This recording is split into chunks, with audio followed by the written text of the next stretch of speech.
Join کیا senior تجزیہ نگار ارشاد بھٹی صاحب نے. بھٹی صاحب بہت شکریہ مجھے جوائن کرنے کے لیے. اسلام آباد اسٹوڈیوز میں بڑی دیر بعد آپ سے ملاقات ہو رہی ہے. بہت شکریہ بھائی. بھٹی صاحب کیا ہونے جا رہا ہے آگے؟ مطلب کہ اگر آپ کو لگتا ہے کہ حکومت اب سنبھال لیں، انہوں نے مائنڈ میک اپ کر لیا ہے، یہ الیکشن کی طرف جا رہے ہیں، یہ پرفارمنس دکھائیں گے، میرا آپ کا جو مسائل کا ٹوکرا ہے وہ یہ اٹھا کر سنبھالنے کے لیے، حل کرنے کے لیے تیار ہے؟ دیکھیے احتشام بھائی، دکھ کی عجیب و غریب دکھ ہے، عجیب و جو آپ کی باتوں سے لگ رہا تھا، جو آپ کے جذبات سے لگ رہا تھا، جو آپ کی آواز اونچی ہو رہی تھی.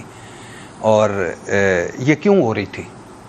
کیونکہ جب یہ آئے عمران خان صاحب تو ہم نے دونوں نے مل کے، بلکہ سارے دوستوں نے مل کے تنقید کی کہ بھائی آپ کا ہوم ورک نہیں ہے، right people for right job نہیں ہے، آپ کے وعدے دعوے نعرے ہوائی فائرنگ تھی، آپ مس مینجمنٹ بیڈ گورننس آپ نے ریکارڈ توڑ ڈالے، آپ کے دور میں کرپشن بڑھی، اور آپ کیوں نہیں اپنے وعدے پورے کر رہے ہیں؟ ہاں مہنگائی ہو گئی ہے، بے روزگاری ہو گئی ہے، غربت ہو گئی ہے، آپ نے پنجاب بزدار کے حوالے کر دیا آدھا پاکستان، آپ نے کے پی میں بزدار پلس بٹھا دیا، آپ نے یہ کر دیا، معیشت، عالمی تنہائی وغیرہ. ساتھ ساتھ یہ شاہد خاقان عباسی صاحب اور مریم نواز صاحبہ اور لندن میں جو بیٹھے ہوئے صاحب وہ، اور شہباز شریف صاحب اور مولانا صاحب اور بلاول بھٹو اور زرداری صاحب اور پی ڈی ایم صاحبہ اور سارے یہ کیا میں سنا رہے تھے، ہمارا آنا بڑا ضروری ہے. کیوں؟ کیونکہ یہ نالائق ہیں، نااہل ہیں. ہمارا آنا بڑا ضروری ہے. کیوں؟ کیونکہ یہ سلیکٹڈ وزیر اعظم ہے نا، ان کو سلیکٹرز لائے ہیں. ہمارا آنا بڑا ضروری ہے. کیوں؟ کیونکہ یہ لاڈلے ہیں، لاڈلا بنا ہوا ہے. ہمارا آنا بڑا ضروری ہے. کیوں؟ عالمی تنہائی بڑھ گئی ہے. ہمارا آنا بڑا ضروری ہے. کیوں؟ سی پیک ہو گیا ہے. ہمارا آنا بڑا ضروری ہے. سب ہمارے جو دوست تھے، جس میں سعودی عرب تھا، یو اے ای تھا، قطر تھا، ترکی تھا، فلانا چین تھا، سارے ناراض کر دیے. ہمارا آنا بڑا ضروری. کیوں؟ او بھائی یہ جھرلو زدہ اسمبلی ہے، یہ جعلی مینڈیٹ ہے، یہ جعلی اسمبلی ہے، یہ نقلی اسمبلی. ہمارا آنا بڑا ضروری. کیوں؟ آپ کو نہیں پتا آئی ایم ایف کو، پاکستان کو آئی ایم ایف کے ہاں گروی رکھ دیا گیا ہے، آئی ایم ایف کے نمائندے بٹھا دیے گئے. ہمارا آنا بڑا ضروری. کیوں؟ ملک دیوالیہ ہو رہا ہے، بینک کرپسی انتہا کو پہنچ گئی. ہمارا آنا بڑا ضروری ہے. او بھائی اس نے کشمیر بیچ دیا ہے، بیچ چکا ہے کشمیر، یہ سازش کر کشمیر. ہمارا آنا بڑا ضروری. مہنگائی، بے روزگاری، غربت، کہاں 2 کروڑ نیچے چلے گئے. ہمارا آنا بڑا ضروری. کیوں؟ قرضوں میں جکڑ دیا. ہمارا آنا بڑا ضروری ہے کیونکہ ہم تجربہ کار ہیں، ہمارے پاس ٹیم ہے، ہمارے پاس فیصلے کرنے کی ہمت ہے، ہمارے پاس فیصلے کرنے کی سکت ہے. ہم 4 مرتبہ پیپلز پارٹی مرکز پہ حکومت کر چکی ہے. گو کہ وہ چھوڑ دیجئے کہ 70 میں روٹی کپڑا اور مکان، آج بھی سندھ میں روٹی کپڑا اور مکان نہیں ملا. چھوڑ دیجئے کہ نواز شریف نے ملک کو ایشین ٹائیگر بنانا تھا، اور آج بھی ہم ایشین ٹائیگر کیا، ایشین بلی بھی نہیں رہ گئے. چھوڑ دیجئے ان سب کو.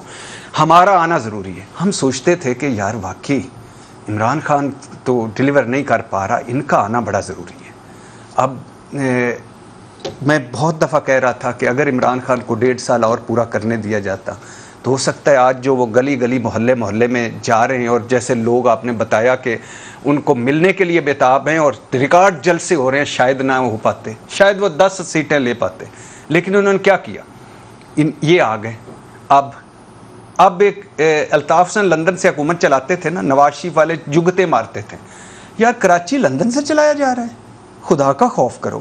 ملک پاکستان ہے، وہ لندن میں بیٹھا ہوا ہے اور وہ حکومتیں چلا رہا ہے. آج کیا ہے؟ ایک وزیر اعظم ہمارا لندن میں ہے، ایک وزیر اعظم ہمارا اسلام آباد میں، ایک وزیر خزانہ ہمارا لندن میں ہے، ایک وزیر خزانہ ہمارا اسلام آباد میں، ایک وزیر خارجہ ہمارا لندن میں ہے، ایک وزیر خارجہ ہمارا اسلام آباد میں، ایک وزیر داخلہ ہمارا لندن میں ہے، ایک وزیر داخلہ ہمارا اسلام آباد میں، ایک حکومت ہماری لندن میں، ایک حکومت ہماری اسلام آباد میں.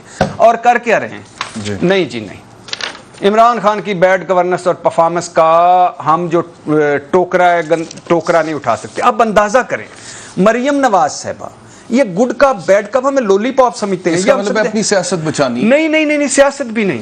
یہ آگے بتاتا ہوں. ریاست کی فکر نہیں، ناٹ ایٹ آل، کسی کو نہیں. اب کبھی بلاول بھٹو صاحب کے منہ سے آپ نے سنا ہے کہ اس ملک میں مہنگائی ہے، بے روزگاری ہے، غربت ہے؟ کبھی آپ نے سنا ہے زرداری صاحب کے ساتھ کہ معیشت ڈوب رہی ہے؟ کبھی آپ نے شہباز شریف صاحب سے سنا ہے کہ ہم دیوالیہ پن پہنچے ہوئے ہیں؟ کبھی نواز شریف صاحب کا کوئی ادھر سے خطاب آیا ہے کہ آرمی چیف تم ہو مسائل کی وجہ، ڈی جی اے سے ہی تم ہو مسائل کی وجہ؟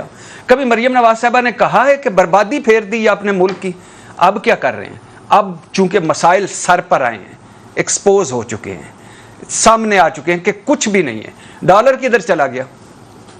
بڑی صاحب آپ یہ دیکھیں کہ اسٹاک ایکسچینج میں کھربوں روپے کا لوگوں کا نقصان ہو چکا ہے, پیسے ڈوب چکے ہوئے, ڈالر جو ہے وہ 196 روپے پہ جا چکا ہے, مہنگائی جو ہے عمران خان کے دور میں تقریباً 13% پہ چھوڑ کے گئی تھی پی ٹی آئی کی حکومت, جو کہ اب 15.5% پہ. اب ملک جو ہے وہ تنزلی کا شکار ہو رہا ہے, معیشت ڈوب رہی ہے, لوگ یہاں پہ سری لنکا کے ساتھ کمپیریزن کر رہے ہیں, وہ دیکھو وہاں پہ کیا ہوا تھا, خدا نہ خواستہ ہم ڈیفالٹ نہ کر جائے. اور ہماری جو لیڈرشپ ہے, ہماری جو گورنمنٹ ہے, وہ اتنی کنفیوزڈ ہے کہ ہم نے حکومت کرنی بھی ہے کہ نہیں کرنی. سر قرب قیامت کی نشانی ہے ایک تو یہ, آپ اس پہ آ جائیں, ایک قرب قیامت کی نشانی ہے کہ شہباز شریف وزیر اعظم ہے, بلاول بھٹو ان کے وزیر ہیں. قرب قیامت اب تیسری نسل ہمارے ان جھگڑوں میں نا, تیسری نسل. عمران خان غلط ہو سکتا ہے بہت ساری جگہوں پہ, لیکن کنفیوز تو نہیں ہے. نہیں وہ یہ تو کہتا نا کہ نکالوں گا, چاہے نہیں نکال سکا, چاہے 3.5 سال کی پرفارمنس پہ جیسے آپ کہہ رہے ہیں بھٹی صاحب, مجھے بھی 100 اختلاف ہیں, 100 تحفظات ہیں. عثمان بزدار صاحب کی کرپشن, مبینہ کرپشن کے حوالے سے میں نے بھی کئی دفعہ تنقید ابھی تک کرتا ہوں, بہت ساری چیزوں پہ, بیرونی سازش کے نیریٹو پہ نہیں مانا تو نہیں مانا, جو مجھے صحیح لگے گا وہ میں سے, لیکن کم از کم وہ بندہ یہ تو کہہ رہا ہے کانفیڈنس کے ساتھ کہ نکالوں گا تم لوگوں کو بحران سے باہر, میرے پاس ایک روڈ میپ ہے. آپ یہاں پہ کر کیا رہے ہیں؟ اب انہوں نے کر کے بہت کچھ کر رہے ہیں. نواز شریف صاحب کو سفارتی پاسپورٹ جاری ہو چکا ہے, مریم نواز صاحبہ کو وی وی آئی پی سیکورٹی مل چکی ہے, ای سی ایل سے نام نکل چکے ہیں, جن پہ فرد جرم ہونی تھی بیٹا وزیر اعلیٰ اور باپ وزیر اعظم بن چکا ہے, اور اس کے بعد مولانا فضل الرحمان کا بیٹا وزیر بن گیا, چودھری شجاعت کا بیٹا وزیر بن گیا, ہم شہباز شریف کا بیٹا وزیر اعلیٰ بن گیا, اور اس طرح ہم نے تیسری نسل بھی ہمارے پاس آگے کیا ہوگا بیٹی صاحب؟ اب آگے کیا ہوگا؟ اب فار ایگزامپل اب کیا ہمیں کہانیاں سنا رہے ہیں, دیکھیے جی ہم فوری الیکشن چاہتے ہیں, اچھا کرواؤ, نہیں الیکشن نہیں کروا سکتے. کیوں؟ الیکشن کمیشن صاحب بہادر جو ہے, انہوں نے بڑے ٹیکنیکل مسائل ہیں, مردم شماری ہے, حلقہ بندیاں ہیں, اور وہ الیکشن نہیں کروا سکتے. کیوں؟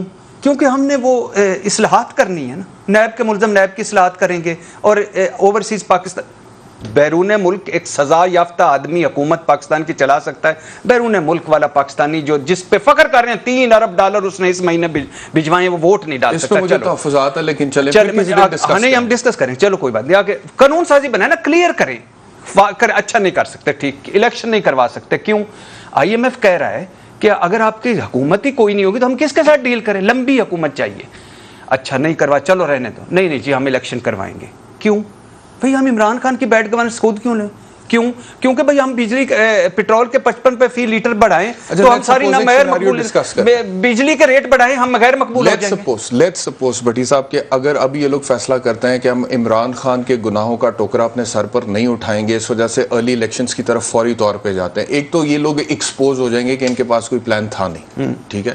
دوسری طرف اگر یہ ارلی الیکشنز کی طرف جاتے ہیں تو اب پچھلے 2 مہینے میں, اور مجھے بہت سارے لوگ یہ آ کر کہتے ہیں جو گراس روٹ لیول پہ پالیٹکس کر رہے ہیں, وہ یہ کہتے ہیں کہ جی کہ آج سے 2 مہینے پہلے تک, جب تک عمران خان وزیر اعظم تھے, تب تک عمران خان کی مقبولیت میں بڑی کمی آ چکی ہوئی تھی, ان کی خراب کارکردگی کی وجہ سے, عثمان بزدار کی وجہ سے, اور بہت سارے ریزنز کی وجہ سے.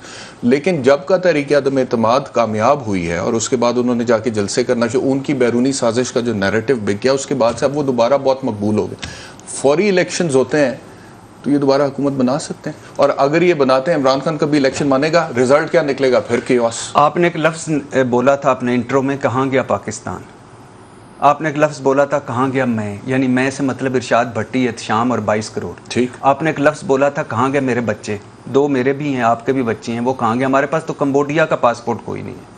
آپ نے ایک لفظ بولا تھا کہاں گیا یہ ہمارا مستقبل ہمارا گروی رکھ دیا, آنے والا بچہ جو ابھی پیدا نہیں ہوا وہ قرض وہ بھی گروی رکھ دیا ہے, وہ کہاں گیا.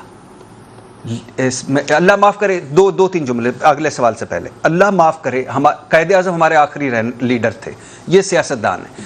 سیاستدان بھی ہیں تو یار پاکستان میں سیاست کرنی ہے نا. تو پاکستان میں اگر دنیا کے کسی, آپ پڑھے لکھے آدمی ہیں اور میں مانتا ہوں کہ آپ مجھ سے زیادہ پڑھے لکھے اور زیادہ اپنے فیلڈ میں, دنیا کا کوئی ریکارڈ انسانی جمہوری تاریخ میں کوئی ملک ایسا بتا دے جس کا وزیر اعظم اپنی کابینہ لے کر دوسرے ملک چلا گیا ہو, وہاں اجلاس کرے, وہاں سے پریس ریلیز کرے, وہاں سے ہمارے مذاق ہیں. ہم 22 کروڑ لوگ مذاق ہیں. کیا ہے ہم مذاق ہیں. یہ بنانا ریپبلک ہے خدا کے لیے یار. اگر یہ آپ نے ایک لفظ بولا ہماری عدالتیں رات کو کھلی، مجھے پتا ہے میری عدالتیں پہ میں تنقید کرتا ہوں، یہ میری آخری ریلیف گاہیں، ان کو قائم رہنا چاہیے، مضبوط ہونا چاہیے. یہ فوج ہے تو ہم ہیں، یہ فوج پاکستان، میری فوج میر جعفر میر صادق نہیں ہو سکتی. میری فوج مضبوط ہے تو پاکستان مضبوط ہے، پاکستان مضبوط ہے تو فوج ہے. لیکن دنیا کی کوئی بتائیں آپ کو چھٹی والے دن آپ کو رات کو عدالتیں کھلتی ہیں. بھائی جان خدا کے لیے بڑی صاحب ہوا کیا جس بندوں پہ یار فرد جرم آپ عائد ہو رہی ہو اس کو اپنے ملک تھما دیا ہے. آپ گھر میں ایک مجھے بتائیں، آپ نے کوک رکھنا ہو، باورچی رکھنا ہو، ڈرائیور رکھنا ہو، اور اس کا پتا ہو کس پہ کل عدالت نے فرد جرم عائد کرنی، آپ رکھیں گے؟ ایک سوال کا جواب، مجھے صرف سوال کا جواب دیں، رکھیں گے اس بندے کو؟ رکھیں گے جو ملزم ہو، عدالتوں میں پیشیاں بھگت رہا ہو، اس بندے کو رکھیں گے؟ نہیں رکھیں گے. ہمیں کہتے ہیں لولی لنگڑی جمہوریت قبول کر. بھائی لولا لنگڑا آپ ڈرائیور تو رکھ لو، لولا لنگڑا آپ اپنا سیکیورٹی گارڈ تو رکھ لو، آپ کو تو ایف سی چاہیے، رینجر چاہیے، تگڑے جوان چاہیے، کمانڈو چاہیے. ہمارے لیے کیوں نہیں کمانڈو؟